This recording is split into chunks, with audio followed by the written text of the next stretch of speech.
यहां देखिए पहले वचन को जब हम पढ़ते हैं तो यहां लिखा है, हे ईश्वर मेरी रक्षा कर क्योंकि मैं तेरा ही शरणागत हूं। तो यहां ये वचन जो है ये किस स्वभाव को दर्शाता है? यहां दाऊद के भरोसे वाले स्वभाव को ये वचन दर्शाता है। मेरे प्यारे भाई बहनों, पिछली बार भी हमने बात की थी कि दाऊद ने हमेशा ये कहा कि मेरा भरोसा केवल तुझ पर है, किसी को घोड़ों का, किसी को रथों का, लेकिन मैं तो केवल यहोवा का ही नाम लूंगा। तो हम दाऊद के अंदर ये एक बहुत बड़ी क्वालिटी देखते हैं। ये बहुत बड़ी क्वालिटी है कि उसका जो आत्मविश्वास है वो इस बात से पूरी तरह से भरा हुआ है कि मेरे साथ परमेश्वर है।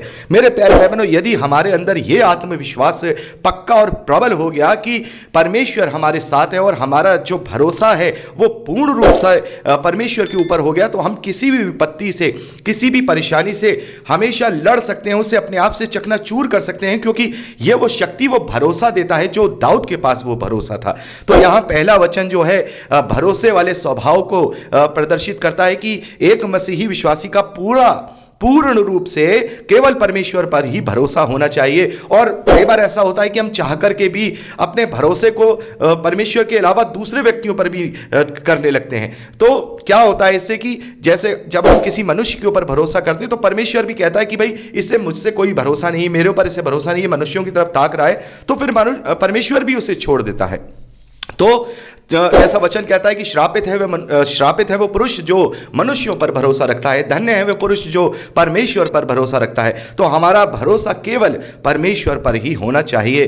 दूसरा वचन हम पढ़ते हैं, मैंने परमेश्वर से कहा तू ही मेरा प्रभु है, तेरे सिवा मेरी भलाई कहीं नहीं। तो ये जो वचन है ये धन्यवादी के भाव को प्रकट करता है। यहां पर एक तरीके से दाऊद जो है धन्यवादी के साथ कॉन्फिडेंट है कि मेरा केवल तू ही है, मेरा केवल तू ही है और तेरे सिवा कहीं से मेरी कोई भलाई नहीं है। तो ये धन्यवादी है। यानी एक मसीही विश्वासी के जीवन में परमेश्वर के लिए पूरा भरोसा और धन्यवादी होनी चाहिए हर बात में। जैसे दाऊद कहता है कि हर बात में धन्यवाद करो, हर बात में धन्यवाद करो, जो भी हमारे जीवन में घट रहा है उसके लिए धन्यवाद करो, क्योंकि पौलुस ने कहा है कि विश्वासियों के लिए हर बात जो है भलाई को ही उत्पन्न करती है, सारी बातें मिलकर भलाई को ही उत्पन्न करती हैं। तो हमेशा हर बात में हमें धन्यवादित रहना है। आगे तीसरे वचन में हम पढ़ते हैं, पृथ्वी पर जो पवित्र लोग हैं वे ही आदर के योग्य हैं और उनसे ही मैं प्रसन्न रहता हूं। तो इस बात को अपने एटीट्यूड में ये बात रख लीजिए कि इस धरती पर परमेश्वर की दृष्टि में भी और इस धरती पर भी केवल वही लोग जो पवित्र हैं, वही लोग जो पवित्र हैं वही आदर के योग्य हैं। तो मेरे प्यारे भाई बहनों, हमेशा अगर हम परमेश्वर की दृष्टि में जो सही कार्य हैं वो अपने जीवन में करेंगे तो हम आदर के योग्य होंगे। और हम पवित्र कैसे बनते हैं? जैसे हम पढ़ते हैं, पतरस कहते हैं कि पवित्र बनो कि तुम्हारा तुम्हारा पिता जैसे तुम्हारा पिता पवित्र है, जैसे प्रभु यीशु मसीह पवित्र है वैसे ही पवित्र बनो। तो पवित्र हम बनेंगे विश्वास के द्वारा। और पूर्ण विश्वास क्या है? मैं कई बार इसके विषय में आपको संदेश में बता चुका हूं। पूर्ण विश्वास वो है कि हमने विश्वास करके प्रभु की आज्ञाओं का अनुकरण किया है। क्योंकि अगर हमने विश्वास कर लिया और आज्ञा नहीं मानी तो ये कैसा विश्वास, ये कैसा विश्वास? फिर तो ये अविश्वास की कैटेगरी में आ जाएगा। तो पूर्ण विश्वास वो होता है कि विश्वास के द्वारा जब हम प्रभु यीशु मसीह की आज्ञाओं को या परमेश्वर की आज्ञाओं को अपने जीवन में लागू करते हैं तब हम उस पवित्रता को प्राप्त करते हैं, तब हम उस धार्मिकता को प्राप्त करते हैं जो परमेश्वर की धार्मिकता है। तो यहां पर हमें इस बात को लेकर अपने एटीट्यूड में, अपने स्वभाव में हमें ये रख लेना है, जान लेना है कि यदि हम विश्वास में प्रबल हैं और हम परमेश्वर की दृष्टि में सही कार्य करते हैं तो हम आदर के योग्य हैं। हम इस धरती पर भी आदर के योग्य होंगे और हमारा वहां भी आदर ही आदर होने वाला है। तो चौथा वचन हम पढ़ते हैं यहां, जो पराये देवता के पीछे भागते हैं उनका दुख बढ़ जाएगा, मैं उनके लहू वाले अर्ध नहीं चढ़ाऊंगा और उनका नाम अपने होठों से नहीं लूंगा। तो यहां पर जो अविश्वासी और इनकार करने वाले हैं उनके विषय में यहां पर बात हो रही है। मेरे प्यारे भाई बहनों, जैसा कि अभी हमने पिछले संदेश में बात की कि हमें अविश्वासी और इनकार करने वालों के प्रति ये देखना होगा कि कौन अविश्वासी है और कौन इनकार करने वाला है। एक मसीही विश्वासी भी इनकार करने वाला हो सकता है।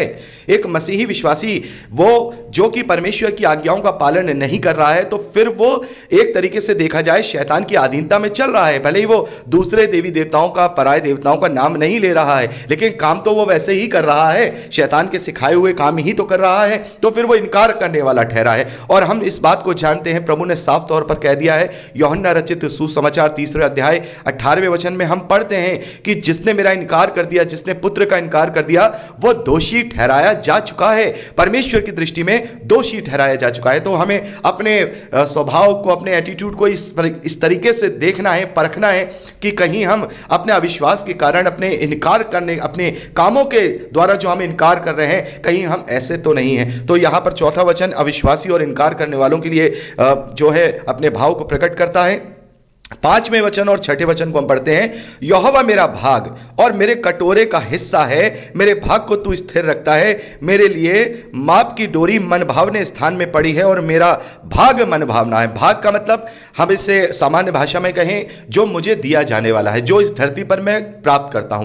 मान लीजिए बहुत सारे जो लोग होते हैं, उनके पास, बहुत सारे लोगों के पास बहुत पैसा होता है, किसी के पास मीडियम क्लास का पैसा होता है, किसी के पास लोअर क्लास का पैसा होता है। सबको अपने अपने भाग का यहां पर मिलता है। भाग का मतलब जो हमारे भाग में है, भाग्य नहीं, अगर आप इसको गलत मत समझिएगा। भाग का मतलब भाग्य नहीं है, भाग से ही भाग्य बना है। यानी कि जो हिस्सा हमें मिला है वो हमारा जो है, हम उससे सेटिस्फाइड हैं, हम उससे संतुष्ट हैं। और पौलुस भी इस बात को कहते हैं कि संतुष्ट व्यक्ति कभी भी अपने जीवन में परेशान नहीं रहेगा, और जो असंतोषी होगा, जो संतोष नहीं कर पाएगा, वो अपने आप को धन कमाने के कारण क्या करेगा, अपने आप को नाना प्रकार के दुखों से छलनी कर लेगा और दुखों के सागर में वो डूब जाएगा।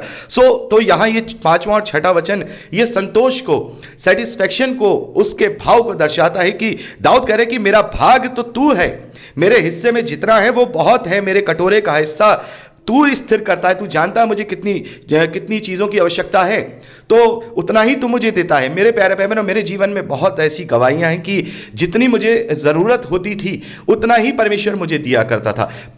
मैंने देखा कि यदि मुझे इतने पैसों की जरूरत है तो उतने ही मेरे पास वो अवेलेबल हैं, उसमें से ना तो 100 रुपये कम होते थे, ना ही 100 रुपये ज्यादा होते थे, उससे ज्यादा नहीं होते थे, उतना ही वो मुझे मुहैया कराता। तो क्योंकि हमारा कटोरा जो है, संतोषी लोगों का जो कटोरा है वो परमेश्वर का है। यहां लिखा है कि मेरे कटोरे का हिस्सा है परमेश्वर, यहोवा, मुझे जो मिल रहा है वो परमेश्वर की ओर से मिल रहा है, शैतान की ओर से नहीं मिल रहा है। क्योंकि अगर शैतान की ओर से मिलता तो अतः मिलता, ताकि मेरी बुद्धि बिगड़ जाती। परमेश्वर तो मुझे उतना ही देगा अपने कटोरे में से जितनी मुझे जरूरत है, ताकि मेरी बुद्धि ना बिगड़े और मैं अपने जीवन को परमेश्वर के ग्रहण योग्य बनाने पाऊं। बहुत बार ऐसे भाई बहन सोचते हैं कि हमारे जीवन में उतना ही क्यों है जितनी हमें जरूरत है, हमारे फ्यूचर के लिए हमारे पास कोई एक्स्ट्रा नहीं है, हमारे पास कुछ नहीं है, कैसे होगा। तो हमें इस बात के लिए सेटिस्फाइड होना होगा कि परमेश्वर हमें अपने कटोरे में से, अपने भाग में से, हमारा जो कटोरा है, हमारी जो चाबी है, हमारी जो कुंजी है, वो परमेश्वर के हाथ में है। तो और हमने अपने आप को उसका बालक बना के उसे अपना पिता मान लिया है। एक पिता की तरह पूरा समर्पण कर दीजिए। तो हम भी तो अपने बच्चों को केवल उतने ही पैसे देते हैं, भले ही हमारी जेब में 5,000 रुपए हों, तो क्या हम 5,000 रुपए उठा करके अपने बच्चों को दे देते हैं? नहीं देते हैं। हम क्या कहते हैं, भाई 100 रुपए रखो, जितनी जरूरत है इतना ले लो। हम जानते हैं कि अगर 1,000 रुपए इसकी जेब में रख दिए तो ये गलत चीजों में भी शौक में पड़ सकता है। तो ऐसे ही परमेश्वर जानता है। तो अगर हम अपने जीवन में सेटिस्फाइड हैं और अगर हम ये समझते हैं कि यहोवा मेरा भाग है, मेरा भाग परमेश्वर है और मेरे कटोरे का हिस्सा वो ही है और वो ही मेरा भाग स्थिर रहेगा, तो हम हमेशा सेटिस्फाइड रहेंगे, हमेशा हम संतुष्ट रहेंगे। और मेरी माप की डोरी, मेरे नापने की डोरी, जितनी मुझे जरूरत है, जितनी मेरी चादर है, वो जानता है, उसकी मेजरमेंट वो जानता है, वो मेरे लिए पूरी करेगा। अगर ये सेटिस्फैक्शन हमारे जीवन में आ गया तो हम इस बात को कभी भी इस बात के लिए परेशान नहीं होंगे, अपने आप को नाना प्रकार के दुखों में नहीं डालेंगे। क्योंकि सेटिस्फैक्शन है तो फिर हम उसके पीछे नहीं भागेंगे, जो धन दौलत वैभव है उसके पीछे नहीं भागेंगे, बल्कि हम अपना पूरा समय परमेश्वर की तरफ लगाएंगे और अपना ध्यान, अपना मोटिव परमेश्वर के राज्य के लिए देंगे। तो मेरे प्यारे बहनों, पांचवां और छठा वचन यहां पर सेटिस्फैक्शन और संतुष्टि के भाव को यहां पर दिखाता है। आगे देखिए 7वां वचन हम पढ़ते हैं। मैं यहोवा को धन्य कहता हूं क्योंकि उसने मुझे सम्मति दी है, वरन मेरा मन भी रात में मुझे शिक्षा देता है। मैंने यहोवा को निरंतर अपने सम्मुख रखा है, इसलिए कि वह मेरे दाहिने हाथ में रहता है, मैं कभी ना डगमगाऊंगा। तो मेरे प्यारे बहनों, 7वां वचन जो है यहां पर कहता है कि परमेश्वर मुझे सम्मति देता है।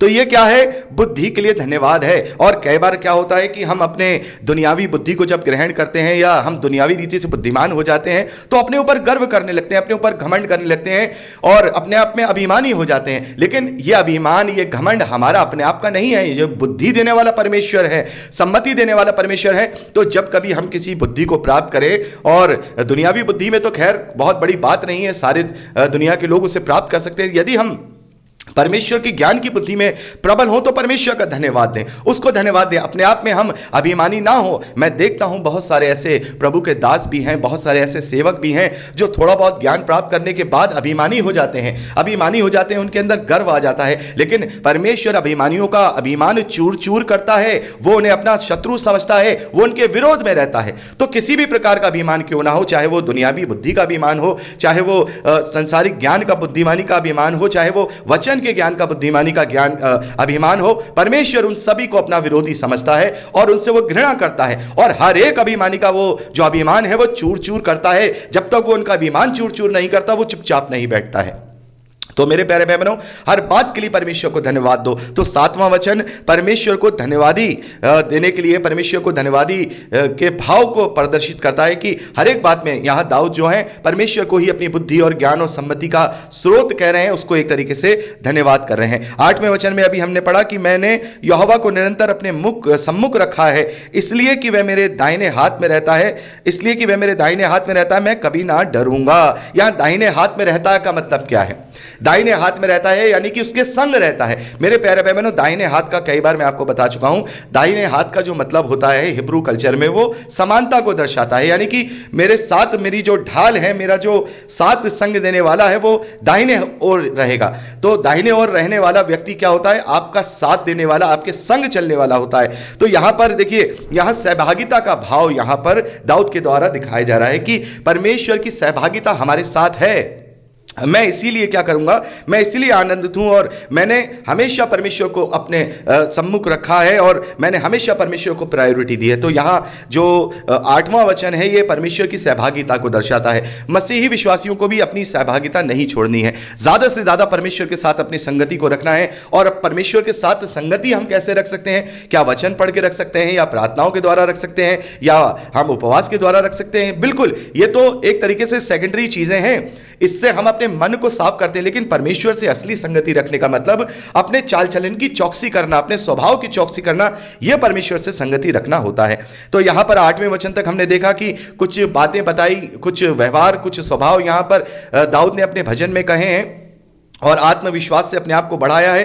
और इसी आत्मविश्वास से अब उसे यह विश्वास है 9वें वचन में कि इस कारण मेरा हृदय आनंदित और मेरी आत्मा मगन हुई, मेरा शरीर भी चैन से रहेगा। यानी अगर मैंने अपने जीवन में ये सारी बातें फॉलो करी, यदि आपने अपने जीवन में ये सारी बातें फॉलो करी, तो फिर वो आशा हमारी, जिसकी हम आशा रखे हुए हैं, वो विश्वास में दृढ़ होगी। यानी कि जिसकी आशा हम रखे हुए हैं, वो कैसे हम माने कि वो आशा हमारे लिए पूरी होगी? अगर ये सारे क्राइटेरिया, ये सारे स्वभाव, ये सारे एटीट्यूड हमारे अंदर हैं, तो फिर वो आशा भी हमारे लिए पूर्ण होगी और इस बात से हम आनंदित होंगे। यानी कि जब कभी विपत्ति आए, परेशानी आए, हमारे पास कुछ कम है या किसी चीज की कमी है, तो हम ये देखें कि ये सारी चीजें हमारे पास हैं और उससे आनंदित हों और मगन हो जाएं। हम मगन हो जाएं कि हम जो है उस अनंत जीवन को पाएंगे, हम अनंत जीवन को पाएंगे, क्योंकि तू मेरे प्राण को अधलोक में न छोड़ेगा, न अपने पवित्र भक्त को सड़ने देगा। तू मुझे जीवन का रास्ता दिखाएगा, तेरे निकट आनंद की भरपूरी है, तेरे दाहिने हाथ में सदा सर्वदा, तेरे दाहिने हाथ में सुख सर्वदा बना रहता है।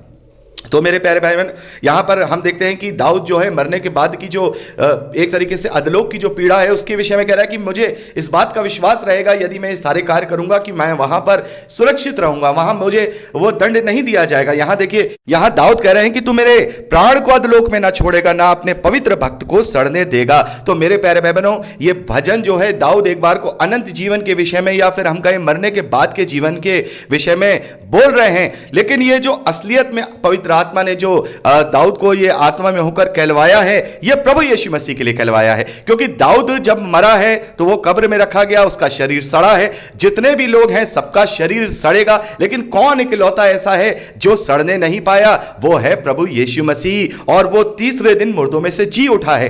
और इस बात को हम प्रेरितों के कार्य 2 अध्याय 25वें वचन से लेकर 28वें वचन तक पढ़ते हैं, जहां पर पतरस ने अपने भाषण में इस वचन को क्लेम किया है। और वहां पतरस ने उन्हें समझाया है कि देखो, दाऊद ने यह भविष्यवाणी की थी, दाऊद ने आत्मा में होकर यह कह दिया था कि वो उसका जो प्राण है वो अधलोक में नहीं रहने देगा, उसे वो सड़ने नहीं देगा।